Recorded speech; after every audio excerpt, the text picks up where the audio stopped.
السلام عليكم ورحمة الله تعالى وبركاته. متابعي القناة الكرام ومحبي كرة القدم، نقدم لكم تشكيل مباراة الأهلي والزمالك اليوم والقنوات الناقلة ومعلق المباراة. تقام المباراة مساء اليوم الاثنين 15/4 الساعة 7 مساء بتوقيت القاهرة، 8 بتوقيت السعودية والأردن وقطر والكويت، 9 بتوقيت الإمارات، 6 بتوقيت الجزائر وتونس، 5 بتوقيت المغرب. يدخل الأهلي المباراة وهو في المركز التاسع بعد أن خاض 10 مباريات حصد منها 21 نقطة، واحتل الزمالك المركز ال 12 برصيد 18 نقطة حصدها من 12 مباراة.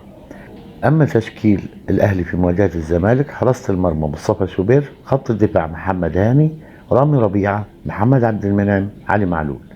أما خط الوسط: عمرو السولية، مروان عطية، كوكا. خط الهجوم: رضا سليم، وسام أبو علي، محمود كهربا. أما تشكيل الزمالك فمن المتوقع: حراسة المرمى محمد عواد، خط الدفاع أحمد فتوح، حمزة المسلوسي، حسام عبد المجيد، عمر جابر. أما خط الوسط: نبيل عماد، عبد الله السعيد، ناصر ماهر.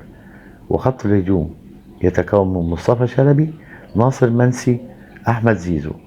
تذاع المباراة على قناة اون تايم سبورت اتش دي 1، ويعلق على المباراة مؤمن حسن. تمنياتنا للفريقين بالتوفيق، كما نتمنى لكم مشاهدة طيبة إن شاء الله.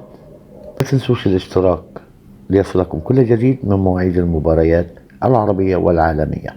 شكرا لكم والسلام عليكم ورحمة الله تعالى وبركاته.